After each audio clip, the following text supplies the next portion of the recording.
Well, hi everybody, wherever you are. We are on IMEX time. We're here at IMEX in Las Vegas, a large show for the event, trade, and hospitality industries.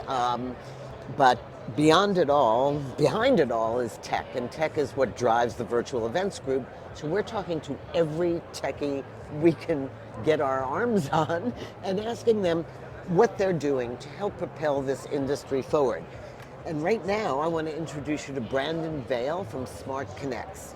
SmartConnX is going to take some of the uncertainty out of what happens, and we've all been to trade shows and meetings, and you walk in and say, I'm totally unprepared to get anything meaningful out of this, right?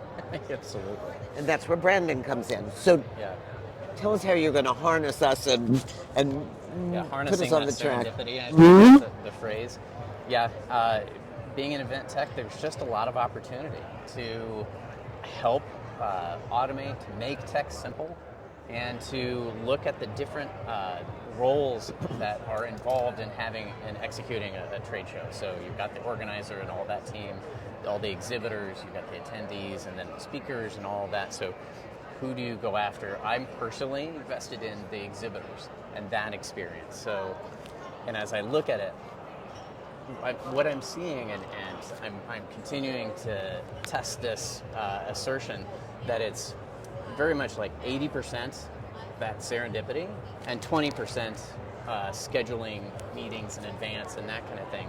And I just mean in general. Obviously, yeah. if you're large, a large company, you have the money to send a couple hundred people.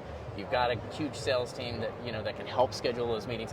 This isn't a problem as much that we're solving for you. It's more for the smaller trade shows, the smaller exhibiting teams that go, and a lot of them are new, as we know, post-COVID. So again, like I'm testing that assertion of that it's 80% that serendipity, 20% scheduling, and we're out to flip that.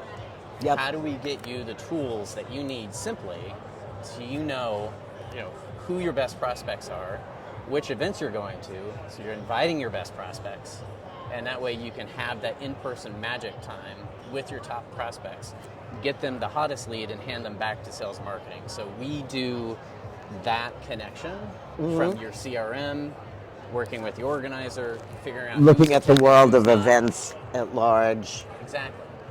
So, okay, so every trade show now has an app. Yeah. So how do you differentiate? And they say, Yeah. I'll network you, I'll schedule you, I'll point you around. Yeah. Yeah, that's I think one of the key differences too, because if you're an event app, the organizer has to use your app solely. Yes. And then you as an attendee or an exhibitor have to go create a profile. It's like starting LinkedIn or Facebook from scratch. It is. And you get it usually a week before, something like that, because there's so many things going on. And you're saying, I know I should be doing this. I got to be in here, but I've also got to book my travel. I got to worry about the booth, and my staff isn't trained, and all this kind of stuff. So it's like, how do I do this in enough time where I can actually take advantage of the small amount of hours a window that I'm actually at the booth, and make that ROI of exhibiting the highest. So what we do is we hook into your CRM. And actually, it's your environment. So you hook your CRM up to it, it pulls it in, and you're able to invite your best prospects that aren't going, schedule time with them if they are. There's no event app needed. This is something that you constantly can have access to the moment that we're able to work out a so like an annual kind of... There's a per show cost, or you can do a monthly or annual cost. So what we're looking at right now is $3,000 for one event. We do this automation for you, or there's a monthly and annual thing where you can just use it for any of the events that you're going to. Our primary exhibitor we're working with right now is going to 8 different shows between now and the next 6 months. Yeah. But how can they find out who? Well, they can invite their clients that they're going to be at the show before the show starts. Correct. They can schedule meetings. Yes. And then we actually are working on connecting with the lead retrieval apps. So that way, as you capture notes, we sync it back to your CRM. And then we can actually send a follow-up, because we have AI built in chatbot that you can actually train. Really, on- AI? What's that? I know, right? I mean, it feels kind of taboo to say it now, but we're actually giving it into your hands like ChatGPT, where that everybody's Yeah. been talking about. So we've actually implemented that to where you can actually train it on your tone of voice, and it can automate those follow-ups for you.